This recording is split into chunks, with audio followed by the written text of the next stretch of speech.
দর্শক, সুপারস্টার শাকিব খান বলেন, মায়ের জন্য আমি সবকিছু করতে পারবো। মায়ের জন্য শাকিব খান কতটা পাগল দেখলে অবাক হবেন। দর্শক, বিস্তারিত জানতে সম্পূর্ণ ভিডিওটি দেখতে থাকুন। এবার মায়ের মমতা ও ভালোবাসা নিয়ে কথা বললেন সুপারস্টার শাকিব খান। শাকিব খানের সিনেমার ক্যারিয়ারের দিকটা সহজ ছিল না। শাকিব খানের বাবা আব্দুর রউফ চাইতেন না ছেলে শাকিব সিনেমার নায়ক হোক, তবে এক্ষেত্রে মা রেজিয়া বেগম ছিলেন শাকিব খানের পক্ষে, আর তিনি মূলত শাকিব খানের বাবাকে রাজি করিয়েছিলেন। আর তার মায়ের জন্যই সিনেমায় নাম লেখাতে পেরেছিলেন শাকিব খান। আর শুধু নামই লেখাননি, দীর্ঘ সময় ধরে ইন্ডাস্ট্রিতে দাপটের সঙ্গে রাজ করে বেড়াচ্ছেন এই হালের জনপ্রিয় সুপারস্টার শাকিব খান। ঢাকাই সিনেমার শীর্ষনায়ক খ্যাত শাকিব খান তিনি মাকে অত্যন্ত ভালোবাসেন।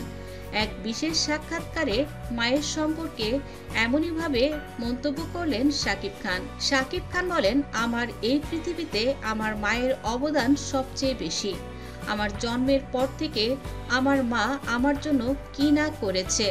আমার সুপারস্টার হওয়ার পেছনে আমার মায়ের অবদান সবচেয়ে বেশি, তাই আমি মায়ের ঋণ কখনোই শোধ করতে পারবো না।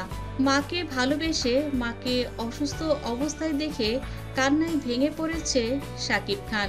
তিনি মায়ের সুস্থতা কামনা করে সবার কাছে বললেন, মা হারা আমি যেন কখনোই না হই। সবার মা সবার কাছে অত্যন্ত মূল্যবান এটা জানি, তবে আমার মা আমার কাছে যে কতটা জরুরি, কতটা প্রিয়, কতটা ভালোবাসার মমতাময়ী এটা শুধু আমি জানি। আমার কাছে আমার মা না থাকলে আমার পৃথিবী শূন্য।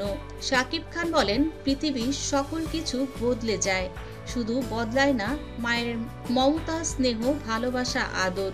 শাকিব খান বলেন, মায়ের প্রতি সম্মান ও ভালোবাসা প্রদর্শন করে তিনি সকল মায়ের উদ্দেশ্যে বলেন, ভালো থাকুক পৃথিবীর সকল মা। জানা গেছে 2 সপ্তাহের জন্য আবারও তিনি কলকাতাতে যাবেন। সেখানে সিনেমা শেষ করে দ্রুতই বাংলাদেশে ফিরবেন এবং হাতে বেশ কিছু সিনেমার কাজ রয়েছে, এগুলো নিয়েই চিন্তা করবেন শাকিব। শাকিব খানের তৃতীয় বিয়ে নিয়ে কথা বলা হলো। শাকিব খানকে জিজ্ঞেস করা হলো, নতুন বছর আপনি তো বিয়ের ঘোষণা দিয়েছিলেন, তবে এখনো পর্যন্ত বিয়ের নামগন্ধ নেই।